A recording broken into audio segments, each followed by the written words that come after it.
y'ensimbi n'okuteekerateekera ensi eno. Okusinziira kwa lipoota eno ensimbi ez'obupangisa gavumenti zeesasula zizze zeeyongera mwaka ku mwaka mu ngeri ya bwe bukyasi bwe buziba enkoko ebuuza nnyiniyo omuziro.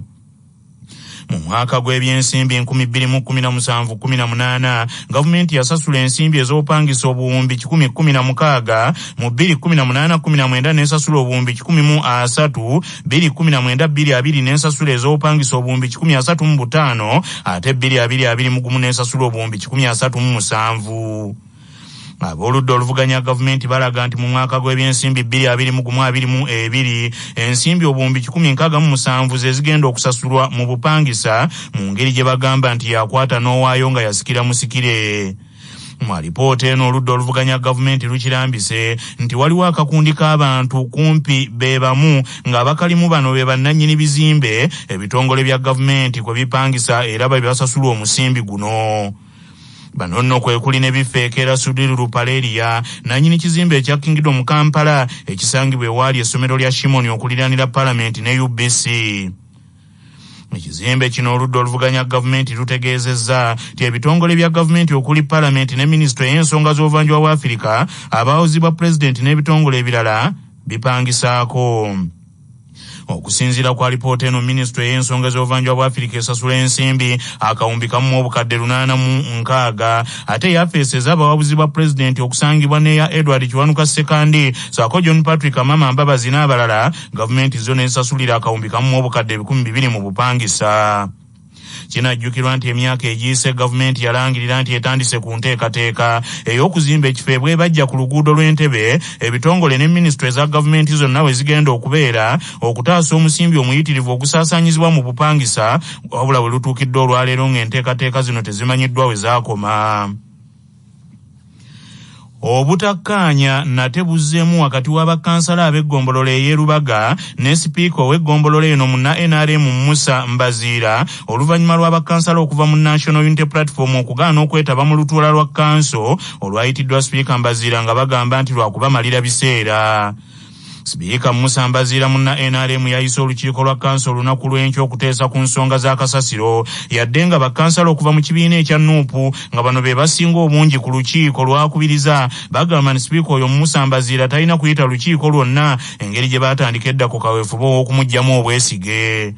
Bakansala bano nga bakulembeddwamu amyuka mmeeya wa Lubaga Rehema Fugge ne Richard Kayima kansala w'e Nateete bagamba nti sipiika eyabayisanga ebyonziira tebayinza kuddamu kutuula naye era bano balabudde bannaabwe abannuupu abanaatuula mu lutuulo olw'enkya nti bajjukire omukulembeze waabwe bye yabagamba.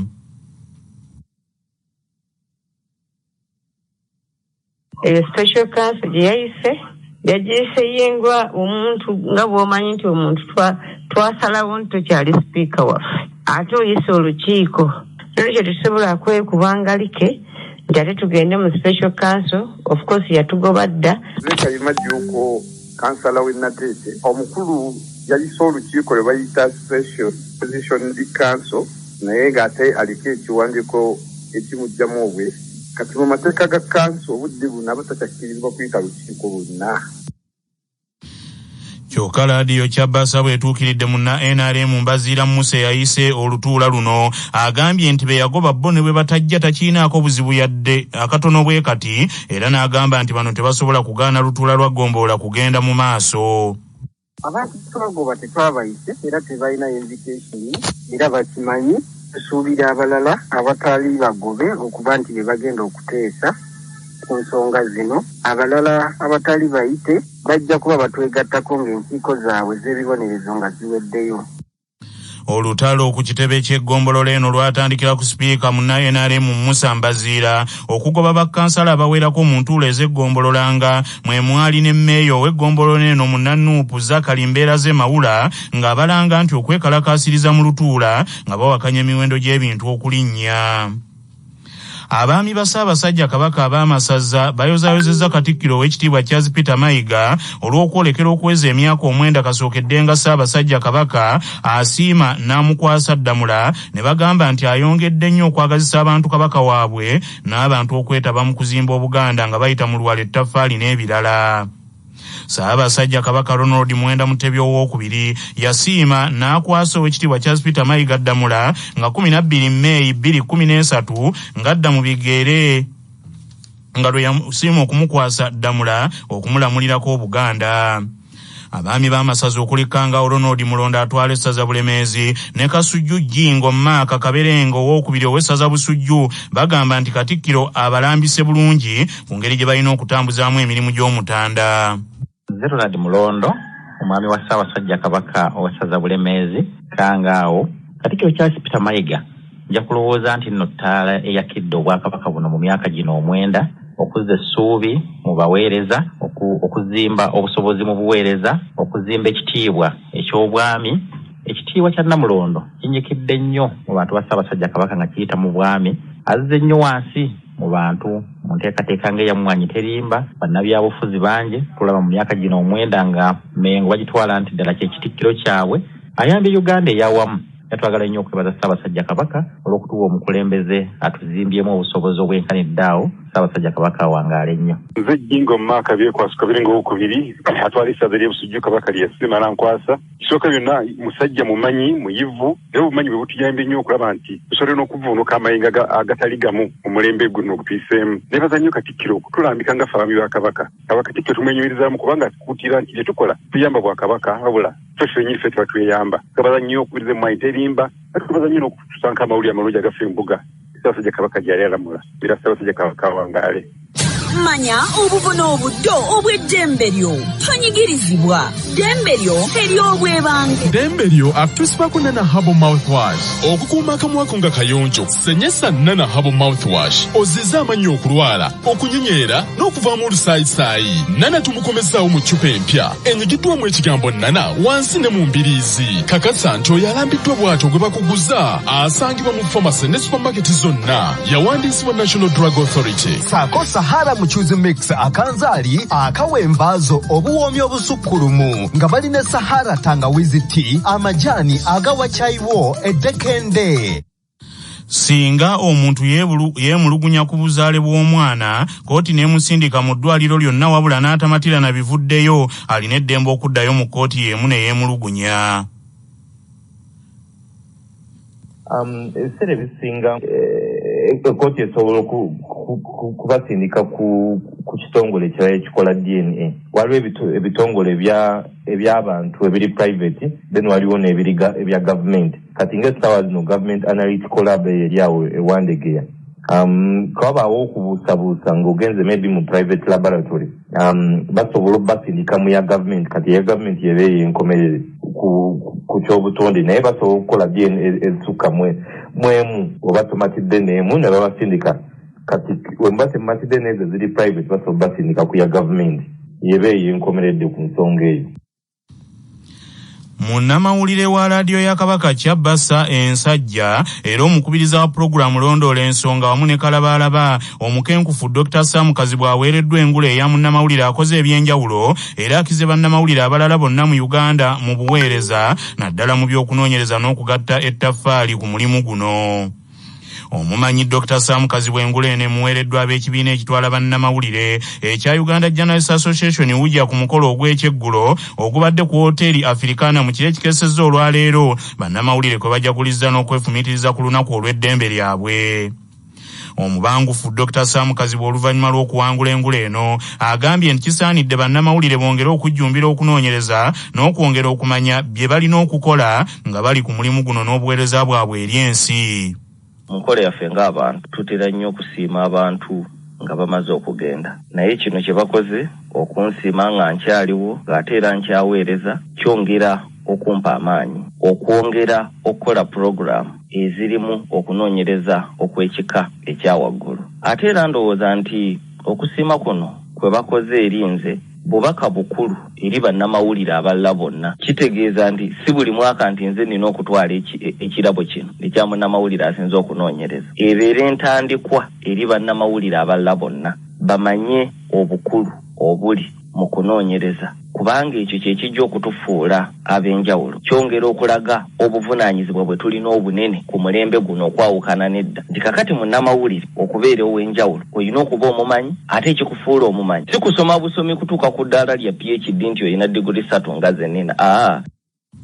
Abalala abasiimiddwa kuliko omukyalo omulwanirizi w'eddembe lya bannamawulire abakyala mu kibiina ekya Uganda Media Women Association Margaret Sentamu era ono agambye nti enteekateeka wujja gyetandiseeko ey'okuyambako bannamawulire okuddamu amaanyi n'abakyala okwongera okujjumbira omulimu guno ejja kubayamba nnyo okunogaanya kino. Tukyalina ebizibu bingi nnyo abamawulire babakyabayigganya ku streets ne gye bakolera n'abapoliisi nabo babayigganya nnyo. Kale osanga nti munnamawulire takola bulungi mulimu gwe, ekirala nti aba tasasuddwa bulungi. Okulwanyisa eddembe ly'omukyala munnamawulire Senfuka David omutabuzi w'eddagala erinnansi eriwonya endwadde nga sukaali ne kansa naye y'omu ku bannayuganda abasiimiddwa olw'obuyiiya bwe bagasse ku nsi eno era ono ategeeza laadiyo ya Kabaka Kyabassa nti bannamawulire basaanidde bongere okunoonya abantu abalinga ye okubooleka ensi. Bannamawulire kye balina okukola kunze baakitandika dda okujja okutunoonya ne balaba kiki ekipya ekiriwo ate ne bakibuulira ensi kubanga ensi ffenna nga bwe tukimanyi ensi ebeererwawo ku hope era omuntu yenna alina waggwamu essuubi tusuubira nti n'obulamu bwe tebugenda kuwangala bunene. Kakati ensi ebeera ku ssuubi tuba tusuubira nti ab'amawulire bagenda kuzannya loolo nnene. Munnamateeka Eriasa Nalukoola Luyimbazi, munnamawulire omugundiivu John Kakande, pulezidenti w'ekibiina kya bannamawulire Abadiventi Joshua Musansizi Nsubuga, pulezidenti w'ekibiina kya bannamawulire Abakristaayo Zambaali Blasio Mukasa, munnamawulire wa CBS Asakaaga ebyobulamu Ddungu Davis Jowero be bamu ku abo abaweereddwa engule ezibasiima olw'obuweereza bwabwe.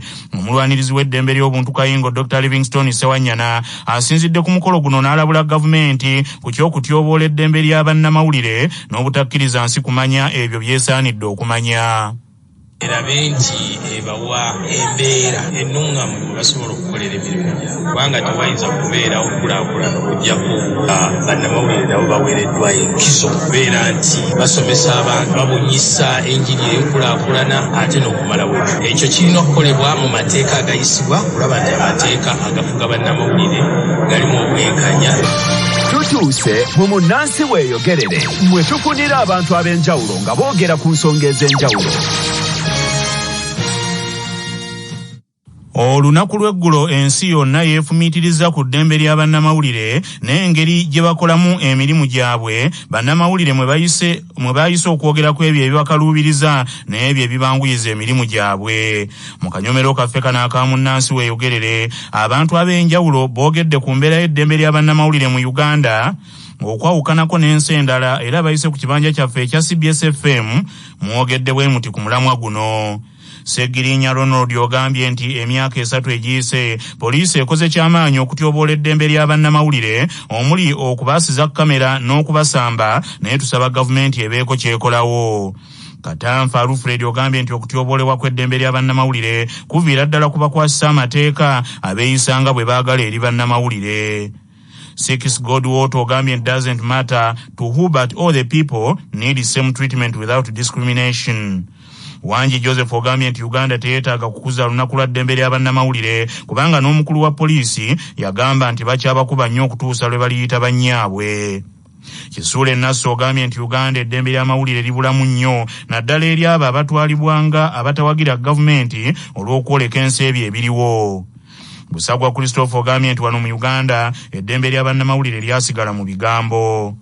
Gertrude Lilian Mutyaba ogambye nti ffe nga bannamawulire abalinnyirira eddembe lyaffe twabakwasa Mukama yajja okubasasula.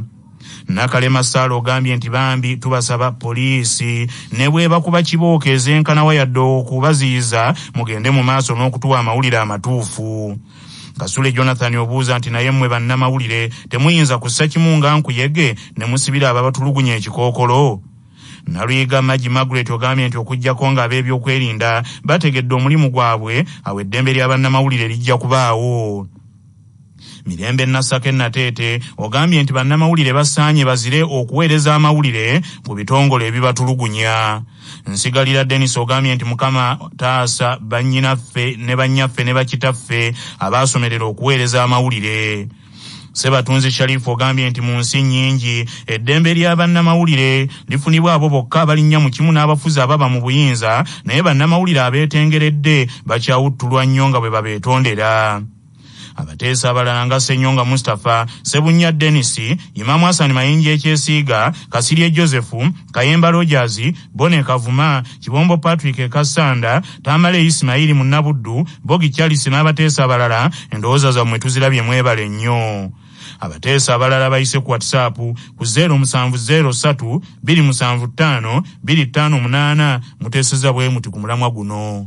Subuga aliwane kwese bannamawulire ba Uganda tebalina ddembe kubanga bakubwa, abamu emigongo gyalemala, abamu emikono gimirema. Saba gavumenti erowooze ku bannamawulire eddembe lyabwe. Tuvumirira nnyo poliisi nekwata emiggo nekwata emmundu netulugunya munnamawulire ng'alinga atali munnansi, ate balina n'eddembe wano mu Uganda eribaweebwa ssemateeka ery'okusaka amawulire buli wamu nga tebakugiddwa. Nyanzi Kasemu Emukono ababalaba oba abakama baffe abali mu buyinza babalaba nga ababavuganya obutereevu olw'okulaga ebyo ebityoboola eddembe ly'abannansi ensi n'ebimanya. Nze Ssalongo Fawzi Mubiru kyensaba bannamawulire temukkiriza kutambulira ku ntoli z'abanene, mulemereeko okutuweereza amazima. Mpozi poliisi ya wano ewaabirwe mu kkooti y'ensi yonna, naye nga bikyali ebyo buli wabanaabawo okulonda munnamawulire ejjukira nti akabiina ko kalina kufuna ku mbooko. Saka gw'osobola kuba abasajja bakyatukuba. Dumba Vincent Lyanto. Amawulire g'ebyemizannyo mu mawulire gaffe agakya basapama gakutuusibwako modernity, amajaani agalimu eddekende omuli aga kisubi, tangawizi ne vanira. Olwaleero wanyede ku kacayi akawoomu gasange mu maduuka ne supamaketi zonna. Modernity. Pulezidenti w'ekibiina ekiddukanya omuzannyo gw'ebikonde mu Uganda Moses Mwangi asabye gavumenti obuteesuulirayo gwa naggamba mu kukulaakulanya ebyemizannyo kubanga bikola kinene okutumbula ebitone by'abavubuka n'okubawa emirimu. Moses Mwangi bino abyogedde atongoza ekifo kya Kamwokya Community Sports Center n'agamba nti gavumenti eteekeddwa okwongera amaanyi mu byemizannyo omuli okuzimba ebisaawe mu bitundu bya Uganda eby'enjawulo naddala ebyo ebirimu abantu abangi naddala ghetto wano mu Kampala. Ekifo ekya Kamwokya Community Sports Center kizimbiddwa aba Ameropa Foundation okuva e Girimani era nga kigenda kukozesebwa mu mizannyo egy'enjawulo okuli okubaka, volleyball, futsal, handball, basketball, ate nga n'abatuuze b'ekitundu bajja kweyambisa ekifo kino okukoleramu emikolo egitali gimu. Pulezidenti wa Ameropa Foundation abazimbye ekisaawe kino Serene Miska agambye nti omulimu guno bagusaasaanyirizaako ensimbi obuwumbi 4 era abakozi 7 be bakoze omulimu gw'okuzimba ekisaawe kino. Mu katundu kuno kwe kwaffe n'ennono ezaffe eza wano.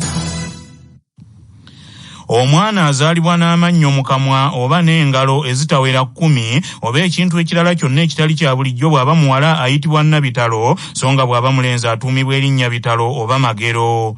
Amannya bitalo, nnabitalo ne magero gategeeza kwewuunya olw'oyo azaaliddwa, nga n'omukazi atazaalangako bw'azaala omwana mu bukadde omwana oyo gw'azadde naye ayinza okutuumibwa magero oba bitalo oba nnabitalo. Nga tugenda mu gebweru sooka ojjukire bino nga bikutuusibwako Yugachi Poultry Breeders abalina emmere y'enkoko ey'omulembe ezikuza obulungi. Olwaleero ennaku z'omwezi zirinnya omwezi ogwokutaano ogwa muzigo omwaka ogw'2022 bwe lwali bwe luti mu 1972 gy'emyaka 5 egyakayita. Omujaasi Lutenanti Silver Tibihika eyali adduse mu magye ga Uganda yawa obujulizi mu kakiiko k'Omuamerika akaali kanoonyereza ku Bamerika ababiri abaali baabuzibwawo. Abamerika ababiri Nicholas Stroh munnamawulire eyali ow'emyaka 33 ne Robert Siedo eyali ow'emyaka 46 nga yali musomesa mu Makerere University emyezi gyali gigenda kuwera 10 nga babuziddwawo mu bitundu by'embalala nga bombiriri baali banoonyereza ku by'ekitulugunya bantu mu Uganda eno. Omujaasi Lutenanti Silver Tibihika yakakasa akakiiko nti bano ababiri amagye gaabatta era nti ye yennyini n'akwata emirambo gyabwe n'agiteekera omuliro ne giteta ng'akolera ku biragiro bya Lutenanti Koloneli Wallace Ali, mukama we yali aduumira enkambi y'amagye ey'embalala mu biseera ebyo. amawulire okuva ebweru w'eggwanga nga gakutuusibwako Heritage Family Center ku Heritage Plaza Nansana abateekateeka abagenda okuyingira obufumbo. Essimu noti 7 noti 2 699 337. Agavuda mu kunoonyereza wano ku Kyabasa Famma gaagano. Mu mawulire ag'ebya saayansi abakugu bawadde ensonga enkulu nnya ezireetera omukwano okufa wakati w'abantu, ng'esooka be bantu okwefaako bokka omukwano ne gubanga gugwiridde olubege, omuntu omu yagufunamu ate omulala afiirwa bufiirwa, awo omanyirawo nti tegulina lugendo. Abayivu abanyumirwanga okutulisa bannaabwe ebinonko by'omu ngalo nga bakyasoma. Ensonga ey'okubiri gye bawadde ereetera omukwano okufa bwe butawuliziganya, ng'abantu bwe balwawo okuwuliziganya omukwano gugenda gusanguka mpola mpola. Bakalimagezi aba New York University ensonga eyokusatu gye bawadde etta omukwano y'omu ku babiri ate ebintu okwagala okubiyingizaamu okwagalana okw'engeri endala nga omukwano ogwa bulijjo gutandika okufa mpola mpola. Abadde omusaale mu kunoonyereza kwa luno omumanyi Dr. Barbara Greenberg agambye nti ensonga ey'okuneereetera omukwano wakati w'abantu okufa y'endowooza y'abooluganda bona emikwano gy'oku mukwano gwo. Bannaffe, amawulire ag'essaawa eno kangamalirize mu bufunze. Kizuuliddwa nti mu myaka 5 egiyise gavumenti ya kuno yakasaasaanya ensimbi bilioni 677 ng'esasula akakundi k'abantu kumpi ke kamu, ng'abaakakundi kano ebitongole bya gavumenti eby'enjawulo bipangisa ku bizimbe byabwe ebyo eby'obwannannyini bye balina. Obutakkaanya natebuzeemu wakati w'abakansala ab'eggombolola y'e Lubaga ne sipiika ow'eggombolola eno mu NRM Musa Mbaziira oluvannyuma lw'abakansala okuva mu National Unity Platform okugaana okwetaba mu lutuula lwa kanso olwayitiddwa sipiika Musa Mbaziira olw'olunaku lw'enkya, bagamba lwakubamalira budde ng'ate ono balina entegeka ezimugoba ku bwa sipiika, naye ono bw'abiwulidde bano abasekeredde agambye be yagoba mu lutuula bo ne bwe batajja olutuula lwa kugenda mu maaso. Munnamawulire wa CBS era omukubiriza wa pulogulaamu Londoola ensonga ne Kalabalaba, omukenkufu Dr. Sam Kazibu aweereddwa engule eya munnamawulire akoze eby'enjawulo era akize bannamawulire abalala bonna mu Uganda mu buweereza naddala mu by'okunoonyereza n'okugatta ettaffaali ku mulimu guno. Bannaffe, amawulire ag'essaawa eno bwe gatyo bwe gagenze, tova ku laadiyo ey'obujjajja.